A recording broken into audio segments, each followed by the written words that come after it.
Good evening, everybody. Thank you for coming out to this special City Commission meeting on January 4th, 2024 at 6:30 p.m. At this time, we will have a roll call, please. Here? Vice Mayor Grunder, Here. Commissioner Miller, Here. Commissioner Williams. Here. All right, and we will have Pastor Jacob Newton from High Springs Church of God offer us our opening prayer, followed by the Pledge of Allegiance.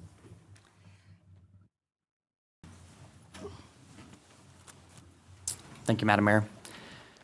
Let's pray. Heavenly Father, we thank you for this evening. We thank you for this great time that we have just to be able to do our civic responsibility and our civic duty. Lord, I pray for your presence to rest on each and every commissioner. Give them wisdom, guidance, and understanding. We pray for everyone on the city staff and our police department, our fire department. We pray that you just continue to be with them, help them as they navigate the difficult items that are on the agenda this evening. And we just give you praise and we give you thanks. In Jesus' name, amen.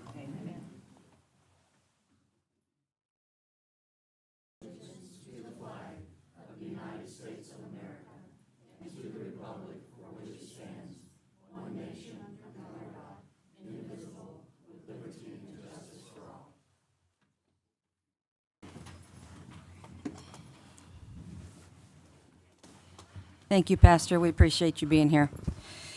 At this time, I'll entertain a motion to approve the agenda. So moved. Second.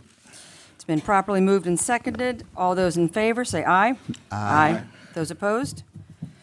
All right, the agenda is approved as presented, with one business item on there. Discuss, consider, and act on the process moving forward with the current vacant commission seat. And as people probably are aware, Commissioner Tapanas submitted his resignation on the 30th of December, citing Form 6 requirements to be filled out next July.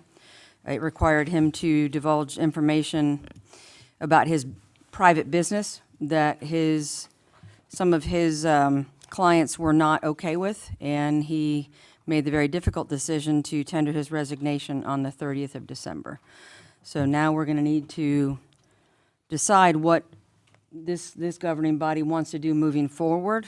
We have our city charter here, and I'm sure we've all read over how we handle vacancies.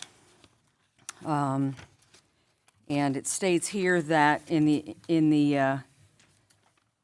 when you have a vacancy, we may appoint an interim commissioner, and if the vacancy is more than 6 months from a regular election, we will have to hold a special election. And I know that Angela has already been in contact with Kim Barton's office. I don't know if we have any data or information to share there yet, because there's so many balls in the air. I've spoken to her twice this week. We do not have a date. She's still trying to work that out because they're working on an election themselves. So I do not, but as soon as I do, then I'll bring the resolution forward to set qualifying and an election date. Okay. So I guess what we need to discuss amongst the four of us is how we want to move forward from here. We've got the option of maintaining a 4-member body and leaving it to the people to decide in a special commission or a special election, or we could appoint or consider appointing an interim. Mr. Walker, maybe you can give us more information. I don't know what the mechanism is by which you do that. Do you have people submit their names? It's really up to you. There's no direction in Okay. the charter as to how you do that. So it's your preference and how you want to engage in this. In my experience, sometimes there's motions that are put forward and then a second, and you can vote on it. You can have people apply for it and have a procedural, at the next regularly scheduled meeting, have a decision based upon those applications. It's really up to you. If that was the direction we chose to go, appointing an interim? Correct. Okay. And you announced it exactly correct. You can run with 4 commissioners. You can appoint somebody. It's permissive, not mandatory on how you proceed. Now, I have a question about an interim commissioner. Would that interim commissioner be required to fill out Form 6 as well? Yes. Yes. Okay, that, I think that takes a fair number of people who might have been considering it out of the running. Gentlemen, do you have any thoughts? My thoughts are that we just keep the seat vacant since we have to do a special election. Since that's mandatory, we might as well keep the seat vacant and then just let the people vote who they want in that remaining seat. Okay. My only concern with that, and I don't think that's necessarily a terrible idea, but my only concern is how many things are going to come up in the next couple months to 90 days that might be split down the middle that we can't resolve. Could be. Because we're at a 2-2 or we just don't have enough people or, that'd be my only concern with that is, what's going to be coming up because we know we have quite a lot coming up, especially by this thick packet I'm looking at. Mm-hmm.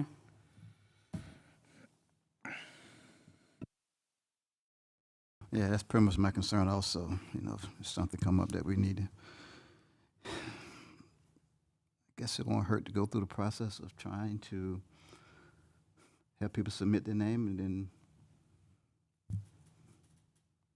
for us vote. But, always the but. So if we do accept applications or names and we vote on them, if we keep getting a 2-2, then what? It would be denied. In other words, there's no approved person. So if it's a 2-2, it's a denial.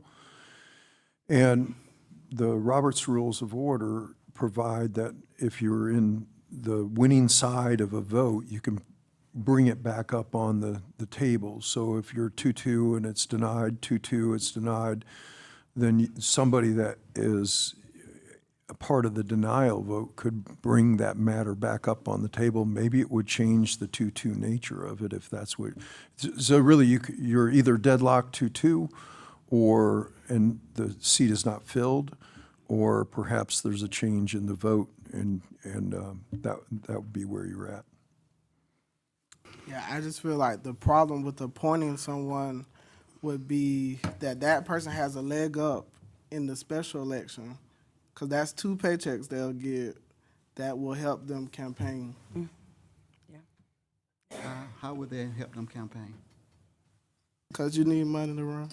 Well, you can't, you have to loan yourself some money, you just can't give your $1,000. I know, but I'm just saying that gives them 2 taxpayers' paycheck to help with their campaign. Could we put a stipulation in there? I don't know if that's like a thing. A stipulation that the person who runs or who asks, or we can at least ask them, and then it's up to them to be honest or not honest, but I think that would affect them in an election too, because I agree. I think it should be somebody who's not going to run in order to put in and kind of help us fill that void with the understanding that they're not interested in running in November, I'm sorry. Madam Mayor, my most recent experience with this in another community was that a pastor served, of course, I'm not suggesting it has to be a pastor, but it was a pastor that served in the interim, and he made it known, I have no interest in, I'm doing this strictly for public service, I'm not going to run, and true to his word, he did not run. He just filled the seat, and that was... Are we permitted to enforce those kinds of stipulations, though? Yes. Can we restrict people that much? I think it would be hard to, if somebody went back on their word and said, look, I've had a change of heart and I really, Sure. really want to run, I think it would be, I don't know how you would enforce that. Mm-hmm. Right. Yeah, it doesn't change their eligibility. Right, Mm-hmm. right. But I do know of some people that are interested in it that are not interested in running for the seat that I've kind of talked to, and they're interested in getting their foot in the door, but they're not there right now, is what. But I mean, I'm not saying the person I put forward or the people that I would that I've talked to would be the best candidates either. So I don't know, just something I've talked to people about, because I agree, they need to be focused. It's going to be such a short, all of us having run 60 to 90 days is a very short time. So we want their focus to be here to get these, the understanding of this, not be thinking about the next meet and greet or whatever. Right. Angela, also in terms of just a mechanism of having the special election, that's going to cost money. that we don't have budgeted right now. I mean, that's just the reality. We're going to have to figure out how to pay for that. If we were to run just one polling place, you and I were talking, you'd have to advise everybody by mail that we're only having one polling place, but that would at least cut the day's cost a little bit, but would it offset all of that postage and all of that hassle?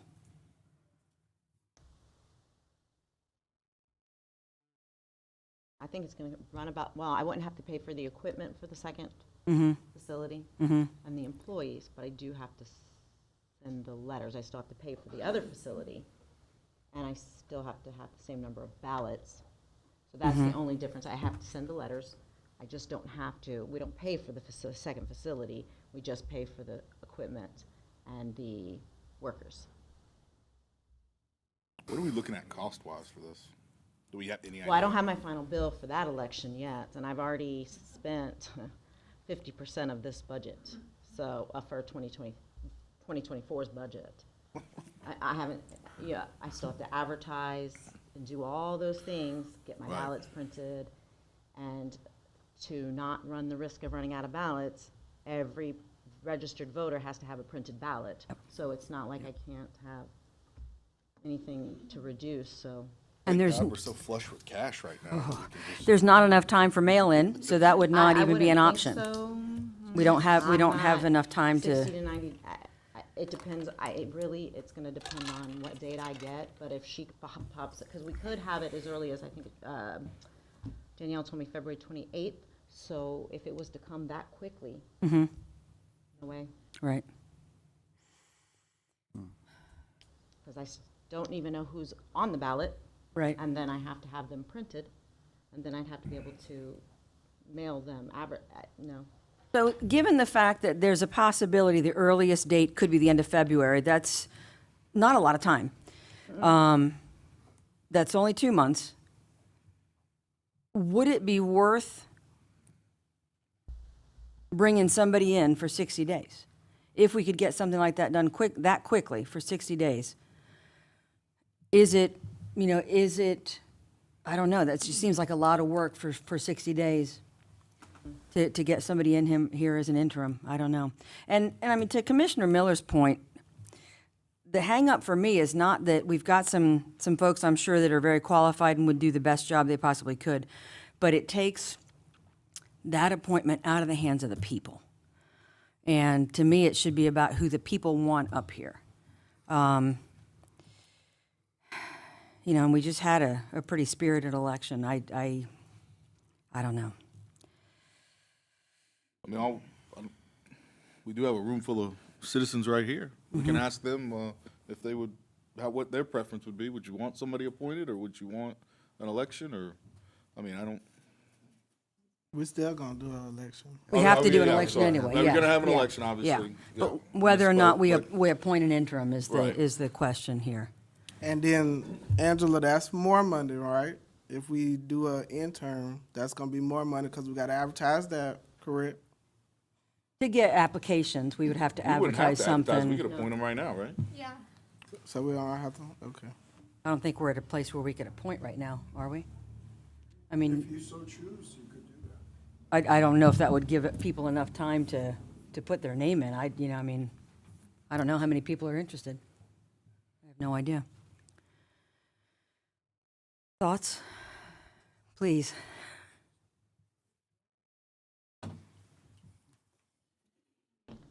Jones.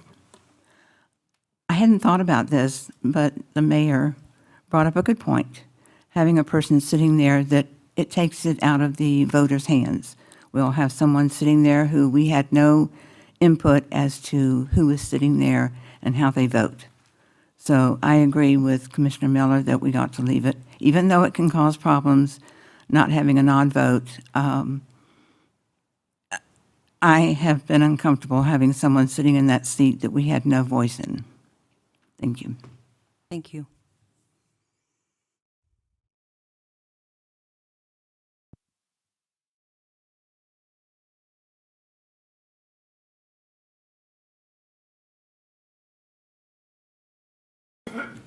Janet Evans. I understand that this new rule that came down, there's going to be a lot of challenges to it. Do we know anything as far as Mr. Tapanis coming back? I couldn't speak to that. can't. That's not part of this conversation. That's a whole nother conversation. I don't know. I don't know. I mean, I think that there will probably be, some folks banging the drum in Tallahassee, but I think most of the folks in the legislature up there were surprised because it passed back in May and nobody said anything, but we didn't know. So I don't think, you're not going to just take the law off the books that we have to sign Form 6, but I don't know if they would even be willing to make any kind of changes or amendments to it especially for private business owners. I don't know. Is there any grace period that he would be allowed to know? To rescind? I don't know. Mr. Walker is. I think once you start down the path of you're either appointing somebody or scheduling an election, then I think it ends. His tenure ends. So, you've basically at that point accepted the resignation, and then you're taking action to fulfill that seat. So that would be where I would think that the acceptance of the resignation is. Lastly, I would just like to voice my concern of having an interim person sitting in there. I know that there's just so much work. I mean, it takes months for a new commissioner to come on board, and really, how is someone going to be able to sit in that seat and make the important decisions that you referenced? Lots of stuff coming up when they're jumping in like that. I think that would be very difficult to be the swing vote in that situation.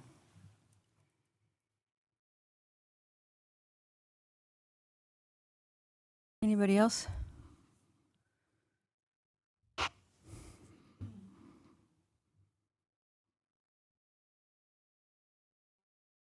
I'd be curious as to why no one knew about this back in May. Second thing I wanted to say is I spoke with Representative Clemens yesterday about this issue. He said there is absolutely not going to be a change. And it was a spirited conversation. But he said that the city commissioners and some county commissioners were the only people who did not have to fill out that form, and he thought that it was now placing everybody on a level ground. So he said there will not be a change. I don't know how he knows that, because it seems like everybody in the state and the nation changes whatever they want changed, but he seemed to be pretty firm about that. But I would like to know how come no one knew before that election that was a requirement. Angela, wasn't that in the packets? Yeah, it was posted with the online packet on there that on January 1st, 2024, that it would be required. So the commissioners knew or didn't know? I didn't know. I mean, I had no idea. I suppose we should be following what's going on in Tallahassee, obviously a little bit more closely, but I had no idea. Of course, I didn't get a packet this year, but, I mean, without understanding the details, and I've had a number of conversations with Mr. Walker's office to make sure that I could understand, this now requires, Form 1 allowed for, you had to report some things, but you didn't have to report your personal residence. You had to report if you had vacation properties, which I don't, so it was pretty easy. But now we are required to report our entire net worth. Exactly. Which, since we're making decisions about millions of dollars worth of budget, I get people want to know who's making those decisions. That makes sense. My biggest issue on a personal level was whether or not it required me to report my husband's income, my husband's stuff, our joint stuff, sure. But, he's not the guy sitting here, so I'm not sure that would be fair to him. But I'm not required to report stuff that's just his. Joint stuff, I am. But that was a conversation we had together that he had to be okay with. But for Commissioner Tapanis, I know that for him as a private business owner, it would require him to list details about clients that represented 10% or more of his annual revenue as a private business owner. And he had some of his clients that said, no, we're not okay with that. I understand that, but my question is, why did the two that were elected not know before they ever decided to run? Because they had plenty of time, and I wonder if that's not the city manager's job to make sure that that's known. Well, the packets would have come from Angela, from the city clerk. And I mean, Commissioner Miller, maybe you can speak more to that. I guess for me, I just had a different dynamics. My business isn't as the same as Commissioner Tapanis, so it really doesn't affect me as Right. much. And I'm not questioning that. I'm questioning why you did not know that that was going to be something that you were going to have to fill out before you ever ran. And then you had the option to make the decision, just like whoever runs for that seat now will know that they have to fill out that Form 6, and they can choose to run or not run. You guys didn't even have that option. And then you were told at the last meeting I attended that you had to have that filled out. It just seems like a So it- backwards way to do things. It was in the. It was in the as, package. Ms. Stone said it was in the packet, so. Did you know, did you know? I was told, I didn't have to get a packet this year. I was told last year when I did my Form 1 in July, I believe I was instructed that there would be a new Form 6 come January. So I was aware of it. I know that other commissioners were aware of it and other places as well. But Ms. Stone stated that it was in the packet. Once you get that packet, I mean, it's your job to do your due diligence before you run in order to kind of go down all the different information. And there is a lot, believe me. I had myself and a couple other people look over it. Thank God for my wife who helped me. It's at least 500 pages. But, I mean, that's your due diligence to sit up here. I mean, It is It's- online currently. It has never been taken down.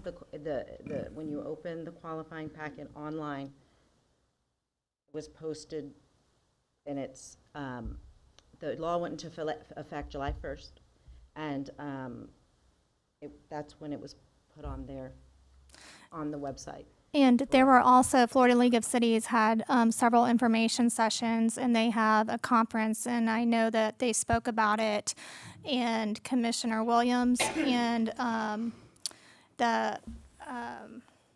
and Ross, they both attended some of the information sessions as well on it, It's so also they were not a aware. form that's required to qualify. I'm giving them a packet to qualify to become a commissioner.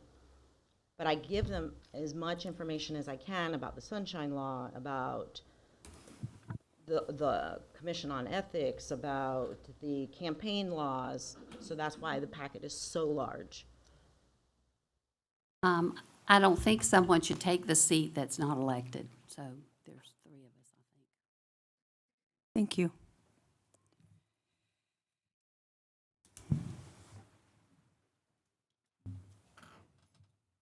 David Gardner. I'm just kind of echoing what other people have said.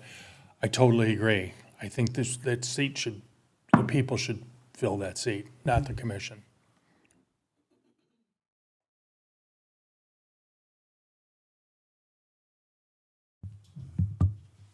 Julie Tapia Ruano.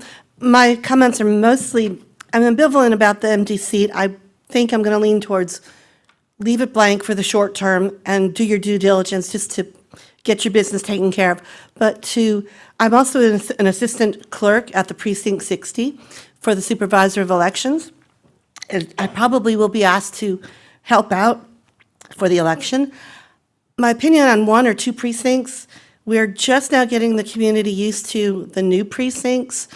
So even if it costs a little more, 2 precincts is going to eliminate some confusion because we're just now, from general election a year ago, getting the community used to knowing where to go, having their addresses correct.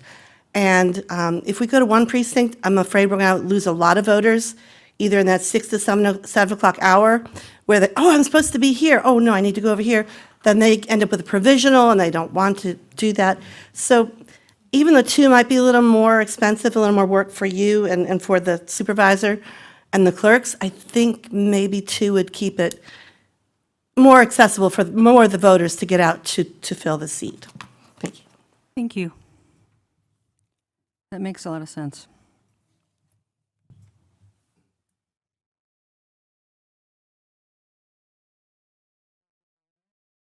I just wanted to know, how come somebody finally decided to say something 2 weeks and gave them 2 weeks' notice? Like, I think it was the last meeting, everybody was informed. How come somebody chose to finally inform them after an election, after 6 months of it being already a part of the election process, and nobody knew, and somebody finally decided to say something? Why didn't it get said sooner? And I think maybe what we should do to avoid this is to make sure that anybody who gets a packet gets some kind of counseling or something before the 500 pages for a commissioner job of High Springs is pretty serious. I mean, that's almost Congress right there. So I just think that we should try and work together, but I don't know who it was. Who was it that exposed that information? At the last meeting, the attorney advised us that we had until December 30th to decide whether or not we would fill out Form 6. And, you know, talking about Form 1 versus Form 6 in the context of a 500-page document, it's difficult to really comprehend what that means. Telling me I have to fill out a different form is fine, but knowing that you had to decide by the 30th of December, otherwise you resign your position, I didn't know that until December 14th. And that does not seem fair to anybody. You know, and I don't know if Commissioner Miller could speak to that either, if he knew that. Yeah, no, I didn't know that when it was actually due. I didn't know we had to the 30th. I learned that in ethnics training, but before that, I didn't know that. Yeah. Well, I think, again, somebody dropped the ball here. This little town is suffering, and we're already greatly in debt, and now we're minus a very well elected, very fairly elected young man that could be of benefit to our town. So it seems like we need to get it together and communicate better. I also think the chair should stay empty.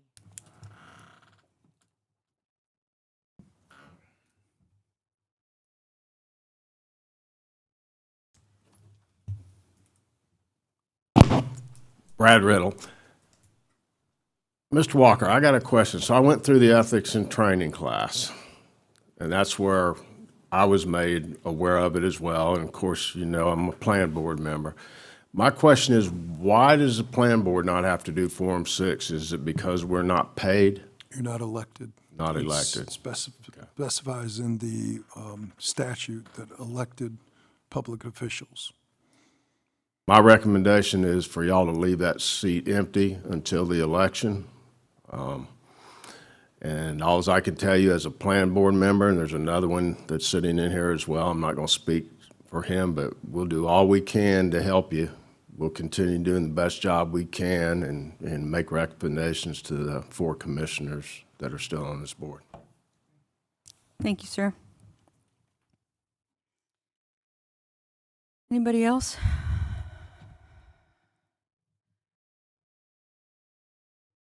Yes, sir. Mm-hmm. Mm-hmm. Okay. Okay.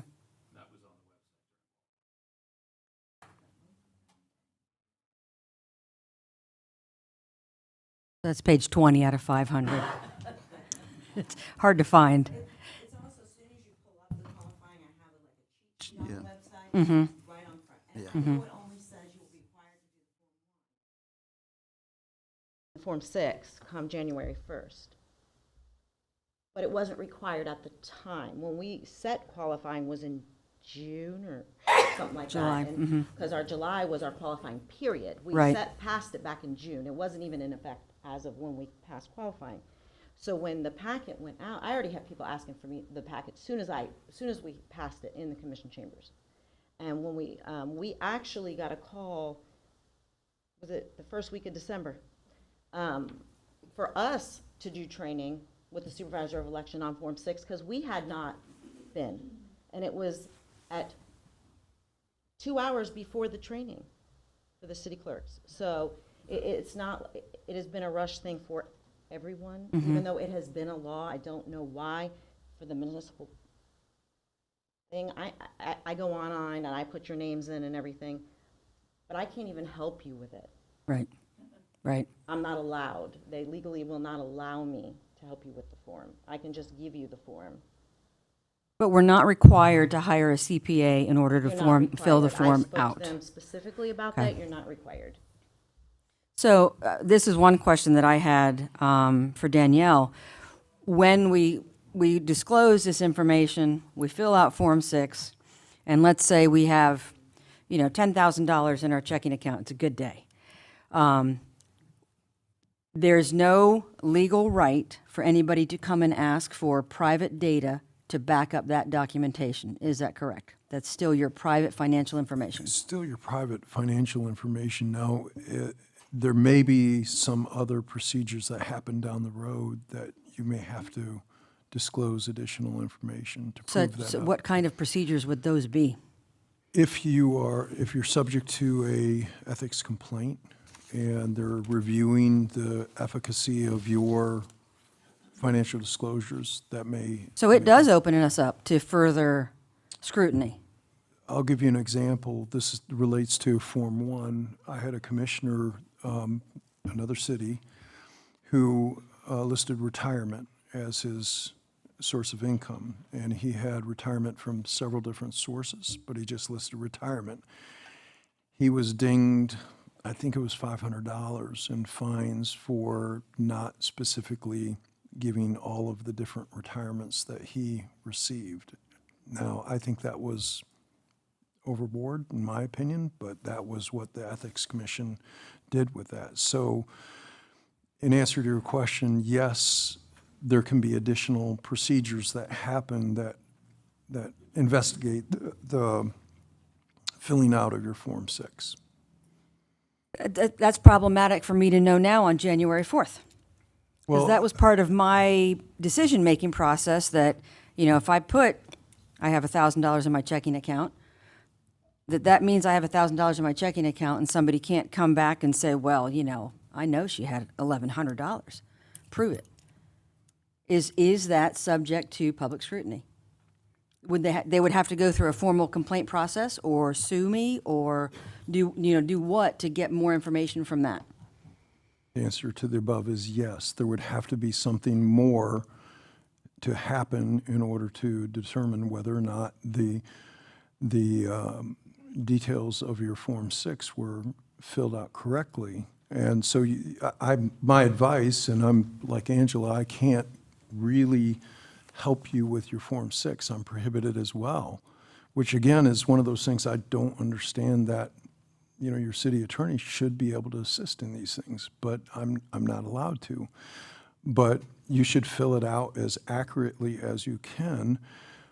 County commissioners, state legislatures have been required to fill out a Form 6 for years, and there have been no complaints about it. There is question marks as to the accuracy of how that's been filled out. And really, it's been one of those things that's flown under the radar for the most part. But I think this now has gained so much publicity because of the resignations that are happening in every jurisdiction. So I think, my general counsel to you is to be very, very accurate as to what it is that you are filling out in your Form 6, so that if you are ever called upon to show the accuracy of that you would be able to do that. Now, I don't think you got to provide your personal data, that your account numbers or things like that. I think you can shield that information, but the accuracy of what it is that you fill out in your Form 6, I think, be prepared to be able to show that. That contradicts the information I was given last week. So I was assured that private data would remain private. I would say your private data will remain private. What I'm saying is that you have to be able to show that if you listed $10,000 in your bank account, that in fact there was $10,000 in your bank account, not an amount that was greater than that, or something along those lines. But I think your private data will remain private in the sense that your personal identification information will not become somehow public. So if there were an ethics complaint and there was requests for additional backup data, does that then become public record also? Any backup data was provided, is that now public record? Or would it be partially redacted, or? You can redact information. What can you redact? Account information, account numbers, and law enforcement officers. There's other exemptions from the public records information, so. Okay. See if it applies, and then you can, if you want, you can fill it out and I can send that in for you. I don't know that it would. I'm just trying to get more information in terms of, a broader understanding of what we're going to be required to do. Now that I understand it in a little bit more detail. This would have been the kind of information that I would have liked to have gotten had we been able to meet before the 30th deadline, but we were not able to meet before the 30th deadline, so. Okay. Anybody else have any?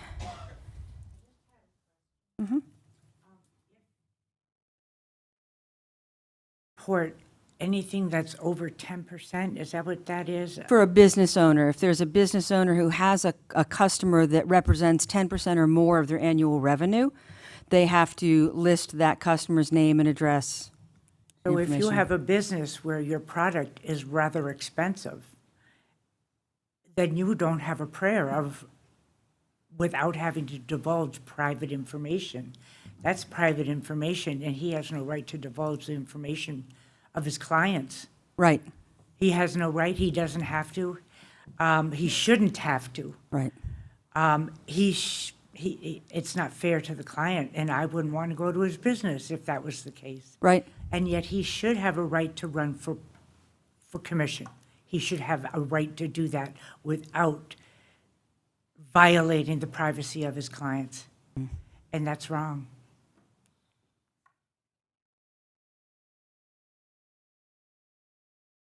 There is a lot of Form 6s that are online that you guys can go look at from elected officials around here with net worths over 15, 16 million. And I didn't see any, and they own very large businesses that are very well known. And I didn't see any personal information. But now that's probably because he doesn't have anybody that's giving him over 10% of his business. But when you do the volume in which certain people do, I mean, I understand everybody's frustration, I really do. However, it's not something, I don't think there should be finger pointing at anybody in the city. I don't think anybody in this city that works for this city did anything wrong. And I don't think that, I think all the information was there. It was there when they decided to run. And we had a commissioner make a decision to stay. Thank you for that. And we had a commissioner make a decision to leave. And that's their decision.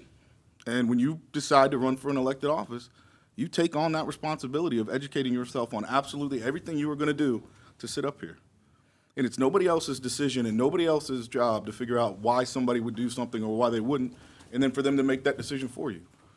You know, it's I don't know, it's kind of frustrating to sit here and see the finger pointing. And I understand people they're confused, as we are.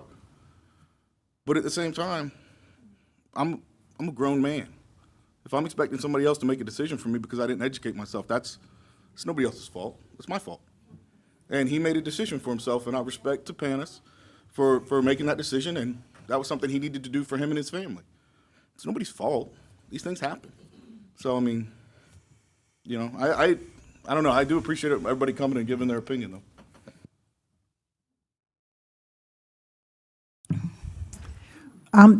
Commissioner Grunder, can I address him, Madam Mayor? Oh, sure, please. Were you aware of this before you ran? Not before I ran because it wasn't in effect. I was aware, when I was informed about Form 1, I was told that there would be a new Form 6 coming up that we would have to fill out. I asked about it, and they said it's something that other elected officials have had to fill out for quite some time, and that there wasn't a whole lot of information for us as of yet. But I was informed there would be a new form for us to fill out, a more intrusive one. I think that it might be kind of easy for you to say, gee, you know, you're supposed to be informed. When you were exempt from the situation, I think that these folks that have more to have to put out there is a little bit harder. Well, I was exempt. And then the second I ran for office, I understood that all my personal information that was shielded before would now be out. And so that was a decision I made with my family, because I have small children and a wife, and everybody else whose safety depends on what I was doing when I was, you know, working robbery, homicide, going after murderers, people threatening to kill me on a regular basis. When I made that determination and decision to do that, it was something we did as a family.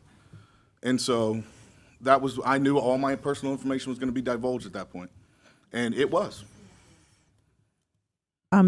Madam Mayor, who would have access then? If you're putting this information in and they say, well, it's, you know, remaining confidential, somebody has to look at it. Who would that person be? You know, once Form 6 is filled out, it is public record. Anybody has access to Form 6. And then what is to stop someone from challenging that and putting someone through a lot of grief just because they don't like them? It's a question for the attorney. I don't know how difficult it would be to file a presumably baseless ethics complaint just to get back at somebody. I hope nobody would do that. There's several cases that have been defended, so to speak, one of which I handled, where it was a baseless allegation and an ethics complaint, and we were able to assess attorney's fees against that person for the baseless complaint. So there is a repercussion for doing something like that. There also was an instance of a commissioner here in High Springs who was assessed a substantial attorney's fees for filing a baseless complaint. So it's not without precedence in the state of Florida that that could happen. So that would be highly inappropriate in using the laws of the state against somebody for a baseless purpose. Of the state giving any kind of a clause in there, at least a granting a certain amount of time before this has to be done in case it is challenged and overturned. Well, they've already done that. They passed it in May, and we didn't have to. We had to decide by December 30th. You know, so I'd say really that's a lot of time. It's just the full force of what was coming. We just didn't understand it. We didn't. We should have. In Mr. Tapanis's defense, I'd just like to point out, if Madam Mayor wasn't aware of it, at least incomplete understanding of it, then, and you are the most on top of stuff person that I know, if you weren't aware of it, then I could see where it might not be brought to the attention of anyone else. So, yeah, I feel like it wasn't until the ethnic training did we get detailed information concerning that particular form. Because like I said, I didn't even know that it was due. You know, I heard July, but I didn't know that it was going to be where December 30th you got to make a decision. But like I said, ethnic training, that's when I learned of that portion of it. So, you know, I don't think anybody's placing the blame or pointing fingers. I just think it's a lot of misunderstanding that's going on, and so that people just have questions. And we thank y'all for having questions, because that's what makes a good city. Lastly, I'd like to say I loved the comment made about somebody kind of sitting down with a new person and just kind of real briefly giving them an outline and letting them have a chance to ask questions and stuff. And if you're unable to do it, it would be real nice if we had somebody that would be able to just, you know, not with being held to any certain account, but just a friendly person that could say, hey. Yeah, legally, Angela can't help us. She can't do anything. Yeah. They won't let her because she helps us with everything, and we can't get her help on this, so. Thank you. Thank you. Anybody else?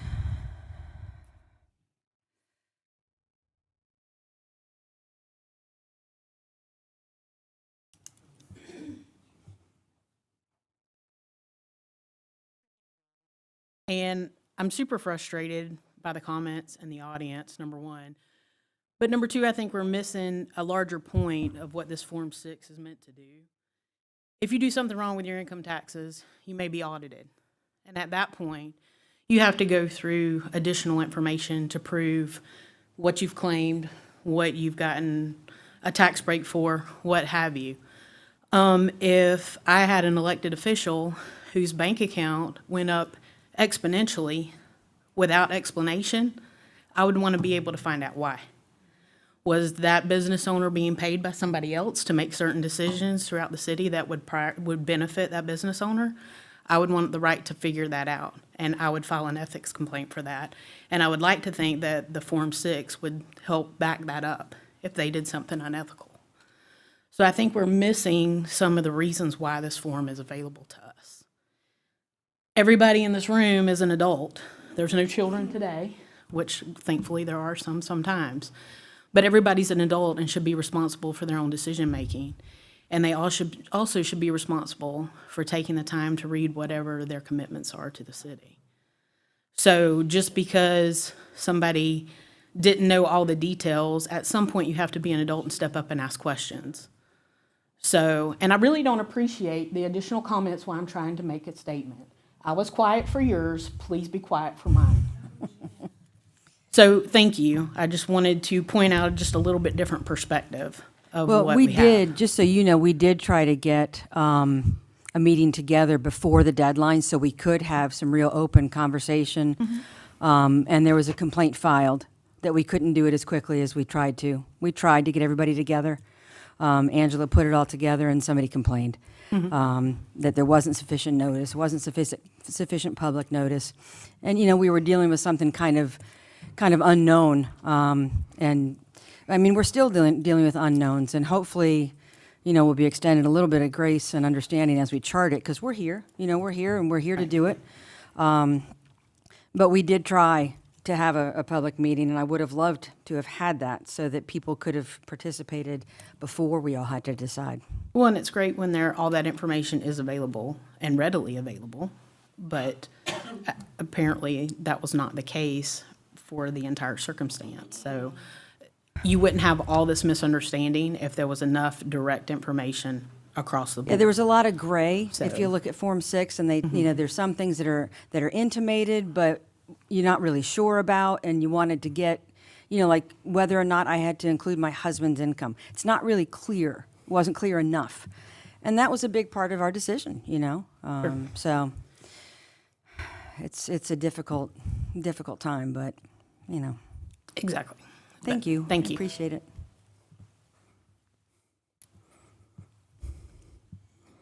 Anybody else? Well, thank you guys. Thank you everybody for participating. I'm so impressed that so many people are here for a quick special commission meeting. So I guess at this point, gentlemen, we'll need to decide what our path is from here. And we've certainly heard, I would say, an overwhelming majority of folks here in attendance would prefer we leave the seat vacant. I guess at this point, we would need a motion. Yes, Mr. Walker? Is that where we are? Well, okay. So, Angela, you're saying there's a possibility that you can have an election by the 28th of February? February 28th to March 29th. Right. That's our window according to our charter. No sooner than 60 days, Oh, no, sooner than 60 days, okay. but before 90. But before That's my 90. window. So it's a very short window that we have to have it. But she has her primary March 19th. Right. This is how she explained it to me. They have early voting for that. And then she also has to have her equipment 10 days after secured in case somebody contests anything with the equipment so that it can be inspected. So she's trying to work out that for me, so we'll see. So I'm trying to work on that. And then plus you got to get the applications together for qualification, correct? For whoever wants to run? And how much time do that take? Well, qualifying it will be 1 week. 1 week. By our, that's what we passed, right? It's 1 week. Okay. And it's also set that, I forget the exact wording. I already typed up the resolution. I just need the dates to input it so that we can pass it for the special election. So do you get a sense from Kim Barton's office that you might have those dates before next week's meeting? Yes, she was proofing her ballots, and they had to keep going through it. I talked to her this afternoon, and she was going to try to give me a call at the beginning of the week. So I should most likely by Thursday be able to have that. Okay. When you say election is? March the 19th? March the 19th. And then you say it's a plus a additional 10 days to For the equipment. for the equipment. She's trying to work on that for me, so. So you're looking at the end of March or the first. We would need to have it by the end of March, March 29th. Yeah. Exact day. If we could have it at the end of February, though, that would still give her enough time, a 19-day window to play with. 10 days, if we had to have them for 10 days, she'd still have 9 days to get them ready to use again. Boy, that's a quick turn. Yeah. And the other thing is that I have to have qualifying, Yeah. get ballots, Mhm. and get the ballots. And then, luckily, we use their poll workers, so they actually start their training Monday. Because they have to be trained, or they cannot work an election, so. Their first day is Monday and Tuesday, into training, and I think she said they'll be done January 23rd, January 23rd. Okay. Yes, ma'am. Please. Sue Weller. I would just like to point out also that you have an election that you're going to be looking at, and whoever's going to run for that seat is going to need time to prepare and to campaign. So while it would be great, I think, to have the election as soon as you can to fill that slot, I think there's got to be some consideration for whoever's going to be running to give them time to get out and do what they have to do. Yes. Thank you. Yeah. 'Cause that- February, that's a fast turnaround. It really is. I mean, that's. Madam Mayor? Yes, ma'am. Not trying to tell you what to do, but to save the city some money. We have an election on, like Angela said, on the presidential primary is on, The 19th? the 19th, to save the city some money. While we're doing that presidential election, it would save the city if we would do that election. We can't It do that. wouldn't. Martin said that we cannot Can't do add that. to the ballot. We can't add to the ballot. They've already been done. She just told me that she could not add me to the ballot. But she could make the ballot, we could make our ballot and put them in with them. And then plus the machine's already tied up, am I correct? We'll have machines here on March 19th, and we can't use them for the primary. Because they're doing theirs. Right, Mhm. right. That makes a lot of sense, though. wish we could Yes, because ma'am. we've already got, Yeah, I thought of that as. Yeah. yeah, I believe you. because we've already got our people tired of doing that time. Right. Yeah. I wish we could, to keep from having to tie up some more money from the city. Okay. Thank you, Just a ma'am. thought. Thanks for letting me come back up. I had one more question for you. As we're looking down the road at this, if there are multiple candidates running for this seat, I know that other cities and districts around us, when there's multiple candidates like that running, if no one has 50% or more, they have a runoff. And we're like one of the only That's not in cities our that. charter. That's not part of our charter. It's not? No, Okay. No. All right. Thank you.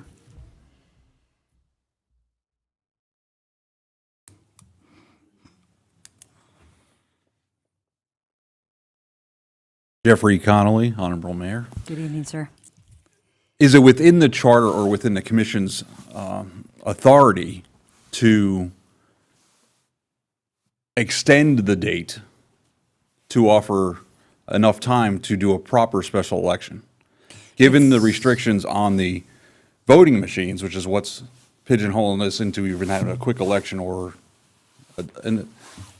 can the commission address what's in the charter for the city and as a commission say, we're extending it 30 days to do a proper election?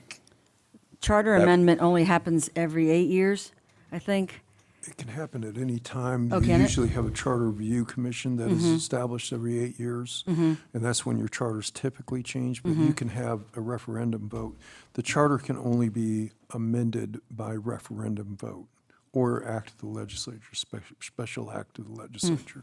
So you don't have the authority to say, we're going to take the 90 days and we're going to move it out to 120 days. You just Yeah. you don't have that authority.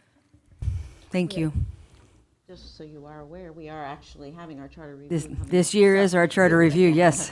I just sent the ad to the paper, and it'll be in the paper for the 11th and the 25th of January for members who would like to be on the charter review. Okay. Send in your applications. Okay.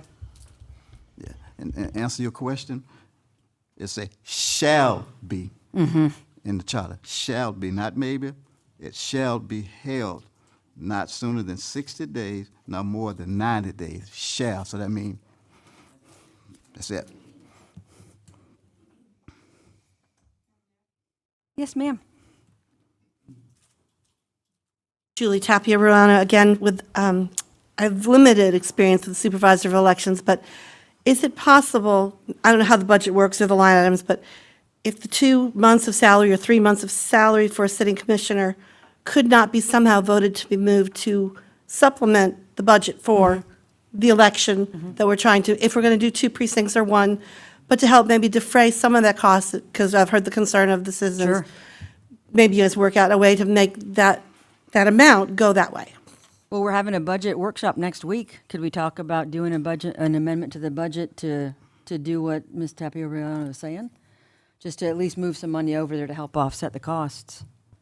I think it'd be good to, we can do the budget amendment anytime because the year doesn't end until September 30th. So you can provide direction and then staff can prepare the proper, resolutions to do that. That's a really unique idea.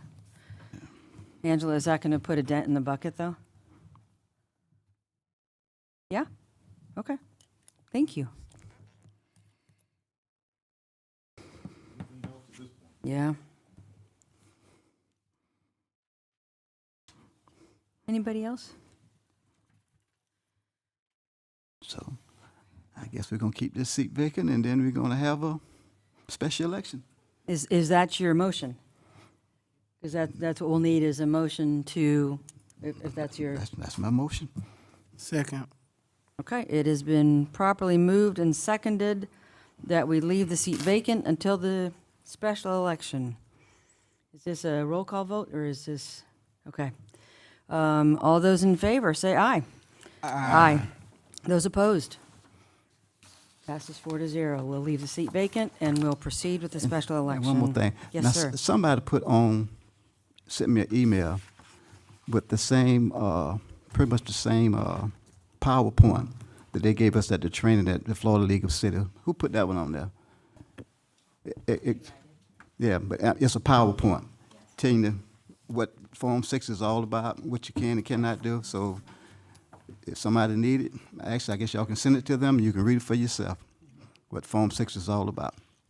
And it's pretty much the same training we had. Yes. Mm-hmm.